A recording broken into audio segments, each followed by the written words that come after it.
আজকে পারচেজ কমিটির মিটিং যেটা বসেছে সেটা মেইনলি আমরা অত্যন্ত কয়েকটা গুরুত্বপূর্ণ প্রজেক্ট এপ্রুভ করে আমি বলে যাই নামগুলো।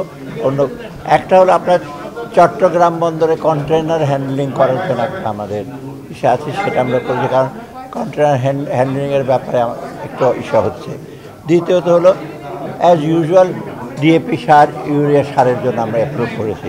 আরেকটা হলো এলএনজিটা আমাদের অত্যন্ত দরকার, কারণ এলএনজিটা আসলে আমরা প্রাইভেট সেক্টর সে ইন্ডাস্ট্রি যেটা সারের সরবরাহ একটু বাড়াতে পারবো। তা আরও হয়তো দরকার হবে, সেটা পরে।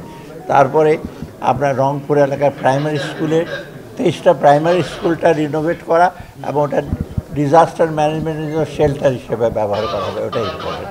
আর হলো আপনার আরেকটা ভেরি ইম্পর্টেন্ট ছিল কতগুলো ঔষধ, এসেনশিয়াল কতগুলো ওষুধ আনতে হবে, যেটা এসেনশিয়াল ড্রাগ থেকে কিনবে। আর মোটামুটি এই ছিল আমাদের ইসে।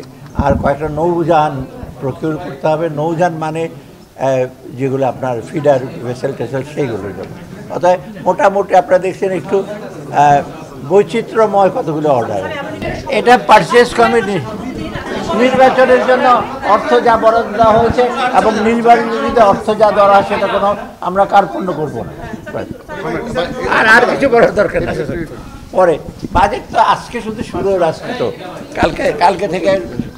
আর আমি এক সময় আপনাদের সাথে প্রেসে মিট করবো, তাতে মাঝে মাঝে বিস্তারিত সব অর্থনীতি লম্বা সময়।